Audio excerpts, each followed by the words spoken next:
विद्यार्थी मित्रांनो नमस्कार, स्वागत आहे तुमचं आपली शाळा जीकेच्या यूट्यूब चॅनलवर। मित्रांनो आपण आदिवासी विकास भरतीसाठी अति महत्त्वाचे प्रश्न उत्तर पाहणार आहोत। हे सर्व रिपीटेड प्रश्न झालेले आहेत। मित्रांनो तुमची परीक्षा ह्या 28 तारखेपासून सुरू होणार आहे, त्यामुळे आपण जास्तीत जास्त प्रश्न घेण्याचा प्रयत्न करू आणि मित्रांनो या क्लासमध्ये आपण फास्ट रिव्हिजन करणार आहोत। ठीक आहे मित्रांनो, प्रश्न क्रमांक पहिला आहे, महाराष्ट्रात पेसा कायदा कोणत्या वर्षी लागू करण्यात आला। प्रश्न फार महत्त्वाचे आहे मित्रांनो, आजच्या क्लासमध्ये प्रश्न पूर्ण पहा। ठीक आहे, यामध्ये लक्षात ठेवा, भारतात पंचायत विस्तार कायदा म्हणजेच पेसा कायदा हा कधीपासून 1996ला असला। मित्रांनो 1996चा हा कायदा असला तरी महाराष्ट्रात त्यांची नियमाची जी अंमलबजावणी आहे आणि ते सुधारणा आहे ते 1997 पासून अधिकृतपणे लागू करण्यात आली। याद्वारे आदिवासी ग्रामसभांना त्यांच्या क्षेत्रातील संसाधनांवर विशेष अधिकार व स्वायत्तता प्राप्त झाली। तर मित्रांनो या प्रश्नाचे अचूक उत्तर होईल पर्याय क्रमांक ब। 1997 पासून महाराष्ट्रात हा कायदा लागू करण्यात आला। ठीक आहे मित्रांनो, पुढचा प्रश्न बघूया। प्रश्न क्रमांक दुसरा आहे, अनुसूचित जमातीसाठी एसटी लोकसभेवर राखीव जागांची तरतूद भारतीय संविधानाच्या कोणत्या कलमात आहे। मित्रांनो प्रश्न आवडत असेल तर लाईक करत चला।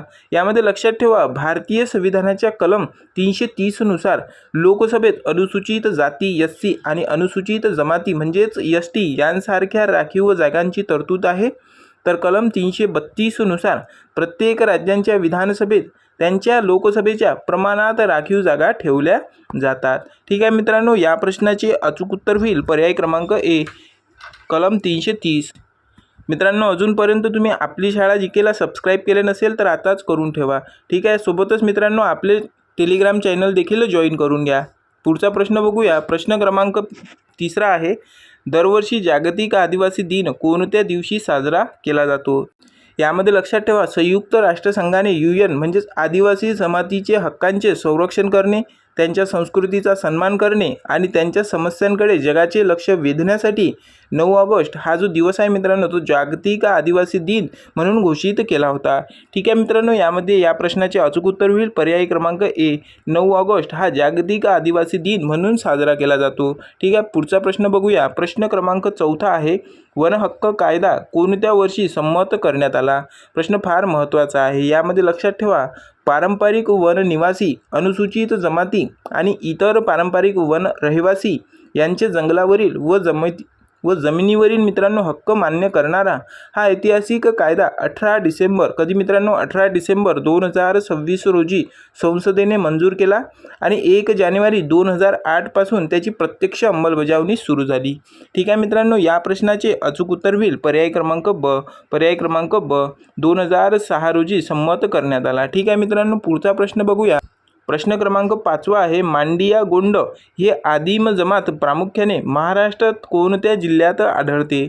तर यामध्ये लक्षात ठेवा मित्रांनो, गडचिरोली जिल्ह्यातील भामरागड, एटापल्ली, आहेर या घनदाट जंगलांच्या भागात मांडिया गोंड ही अतिशय मागास व विशेष संवेदनशील आदिम जमात प्रामुख्याने वास्तव्य करते।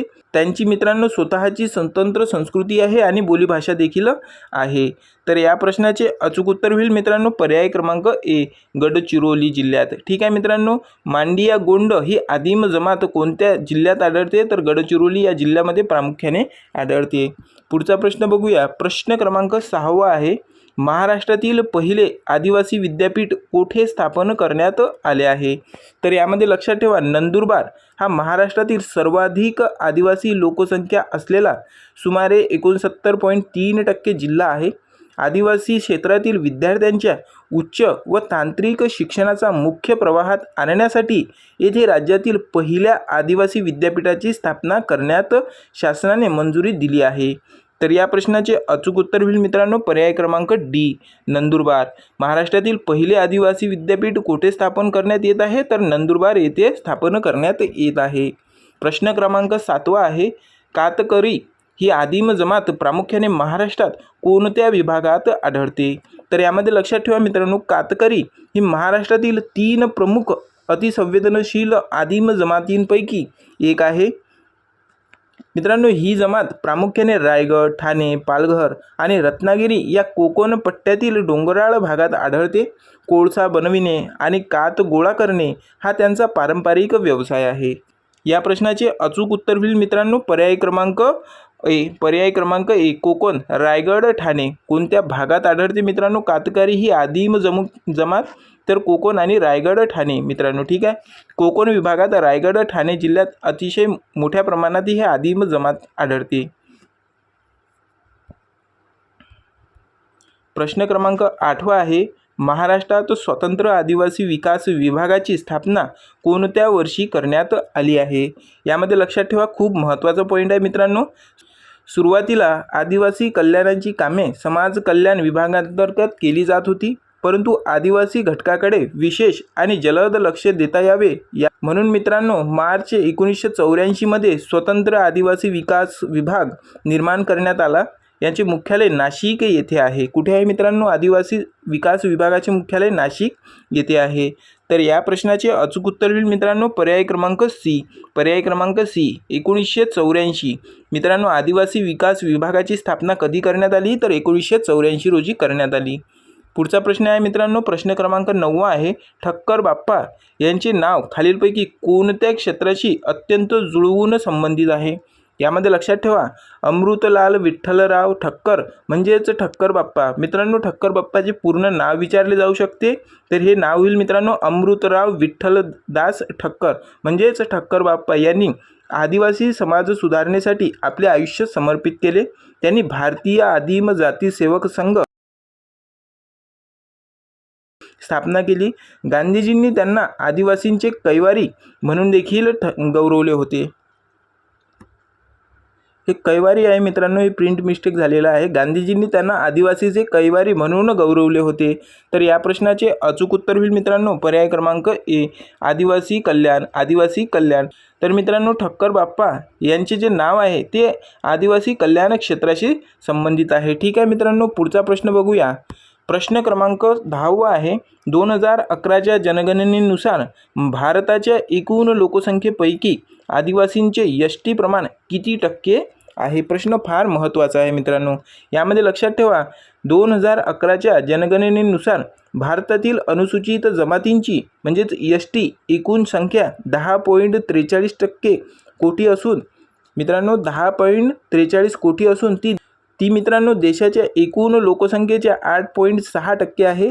तर महाराष्ट्रात आदिवासीचे एकूण प्रमाण मित्रांनो लोकसंख्येच्या 9.35% इतके आहे. तर या प्रश्नाचे अचूक उत्तर होईल पर्याय क्रमांक ए. पर्याय क्रमांक ए 8.6%. 2011च्या जनगणनेनुसार भारतात एकूण लोकसंख्येपैकी आदिवासीचे जे प्रमाण आहे मित्रांनो ते आहे 8.6%. प्रश्न क्रमांक 11 आहे, महाराष्ट्रातील कोणत्या जिल्ह्याला अधिकृत व भौगोलिकदृष्ट्या आदिवासींचा जिल्हा म्हणून ओळखले जाते? तर यामध्ये लक्षात ठेवा, 1 जुलै 1998 रोजी धुळे जिल्ह्यातून वेगळा झालेला नंदुरबार. कधी झाला मित्रांनो नंदुरबार वेगळा? 1 जुलै 1998. कोणत्या जिल्ह्यातून? तर धुळे जिल्ह्यातून. हा जिल्हा मित्रांनो महाराष्ट्रातील सर्वाधिक आदिवासी प्रमाण असलेला जिल्हा आहे. येथील भौगोलिक रचनेत सातपुडा पर्वतरांगेचा समावेश असून एकूण लोकसंख्येच्या सुमारे 2/3 लोक आदिवासी आहेत. तर या प्रश्नाचे अचूक उत्तर होईल मित्रांनो पर्याय क्रमांक ए नंदुरबार. ठीक आहे मित्रांनो, पुढचा प्रश्न बघूया. प्रश्न क्रमांक 12 आहे, क्रांतिकारक भगवान बिरसा मुंडा यांचा जन्मदिवस कोणत्या विशेष दिन म्हणून साजरा केला जातो? प्रश्न IMP आहे मित्रांनो, तुमच्या नोटबुकमध्ये नोट करत चला.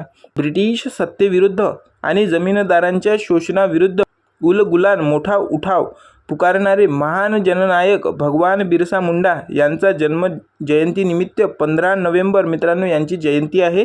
भारत सरकार हा दिवस जनजातीय गौरव दिन म्हणून घोषित केला आहे. ठीक आहे मित्रांनो, या प्रश्नाचे अचूक उत्तर होईल पर्याय क्रमांक ए जनजातीय गौरव दिन. भगवान बिरसा मुंडा यांचा जन्मदिवस काय म्हणून साजरा करतो मित्रांनो आपण? जनजातीय गौरव दिन. ठीक आहे मित्रांनो, पुढचा प्रश्न बघूया. प्रश्न क्रमांक 13 आहे, शबरी आदिवासी घरकुल योजना अंतर्गत खालीलपैकी कोणाला घराचा लाभ दिला जातो?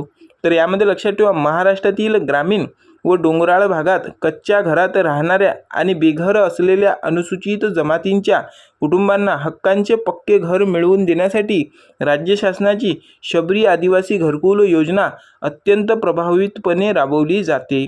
तर या प्रश्नाचे अचूक उत्तर होईल मित्रांनो पर्याय क्रमांक ए केवळ अनुसूचित जमाती ST साठी. ठीक आहे मित्रांनो, पुढचा प्रश्न बघूया. प्रश्न क्रमांक 14वा आहे आदिवासी मुलांसाठी केंद्र सरकारद्वारे चालवल्या जाणाऱ्या निवासी शाळांना काय म्हणतात।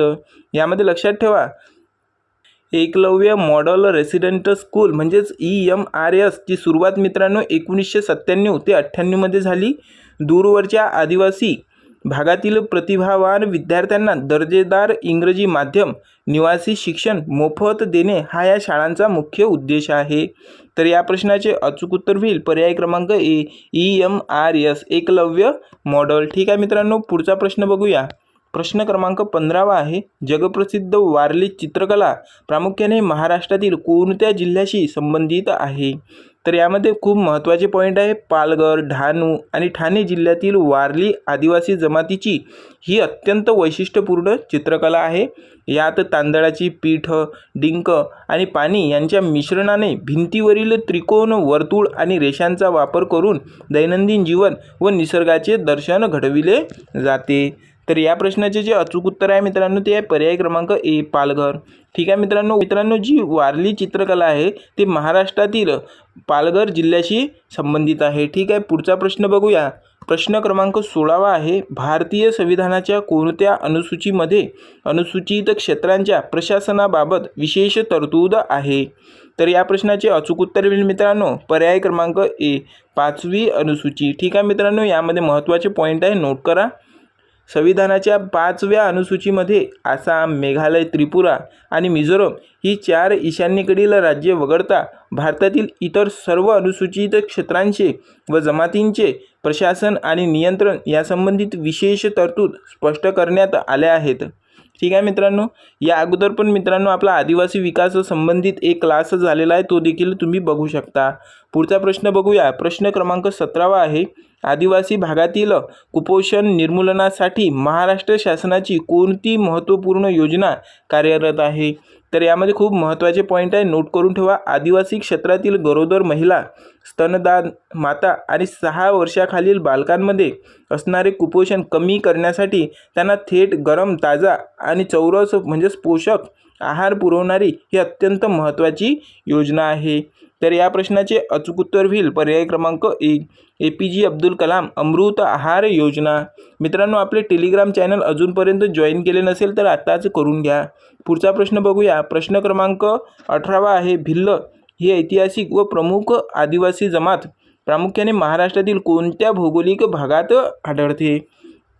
तर यामध्ये खूप महत्त्वाचे पॉईंट आहे भिल्ल ही भारतातील आणि महाराष्ट्रातील दुसऱ्या क्रमांकाची मोठी आदिवासी जमात आहे। ती प्रामुख्याने उत्तर महाराष्ट्रातील सातपुडा डोंगररांगांमध्ये म्हणजेच नंदुरबार, धुळे, जळगाव आणि नाशिक जिल्ह्यामध्ये वसलेली आहे।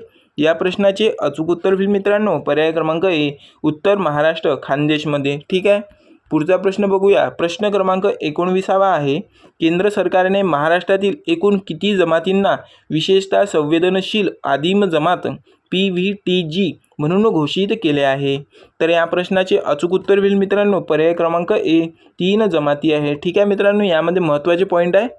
तर मित्रांनो, महाराष्ट्रात अत्यंत मागास व नामशेष होणाऱ्या एकूण 3 जमाती आहेत। त्या कोणत्या आहेत मित्रांनो कातकरी जे रायगड ठाणेमध्ये येते, कोलाम यवतमाळमध्ये येते आणि मांडिया गोंड हे गडचिरोलीमध्ये येते। ठीक आहे मित्रांनो, या प्रश्नाचे अचूक उत्तर होईल पर्याय क्रमांक ए 3 जमाती। ठीक आहे, प्रश्न क्रमांक 20वा आहे मित्रांनो आदिवासी विद्यार्थ्यांना उच्च शिक्षणासाठी थेट खात्यात निवास व भोजन भत्ता देणारी योजना कोणती आहे। यामध्ये लक्षात ठेवा आदिवासी योजनेअंतर्गत शासकीय वसतिगृहात प्रवेश न मिळालेल्या आदिवासी विद्यार्थ्यांना नामांकित शहरामध्ये राहून उच्च शिक्षण घेता यावे म्हणूनच मित्रांनो भोजन, निवास आणि शैक्षणिक साहित्यांसाठी दरमहा दरवर्षी थेट बँकेत थेट लाभ मित्रांनो हस्तांतरित DBT माध्यमातून केला जातो। ठीक आहे मित्रांनो, या प्रश्नाचे जे अचूक उत्तर होईल पर्याय क्रमांक ए पंडित दीनदयाळ उपाध्याय स्वयं योजना। ठीक आहे मित्रांनो, तर हे होते आपले आजचे 20 महत्त्वपूर्ण प्रश्न। मित्रांनो, या अगोदरचा जर तुम्ही आदिवासी विकास भरतीचा व्हिडिओ बघितला नसेल तो देखील आपल्या चॅनलवर जाऊन बघून घ्या। सोबतच मित्रांनो आपली शाळा GK वर 30 संभाव्य प्रश्नसंचांची तलाठी भरतीसाठी सिरीज सुरू आहे, ते देखील तुम्ही बघू शकता। अजूनपर्यंत आपली शाळा GKला सबस्क्राईब केले नसेल तर करून घ्या। ठीक आहे मित्रांनो, पुन्हा भेटूया पुढच्या प्रश्नसंचांमध्ये। तोपर्यंत जय हिंद, धन्यवाद।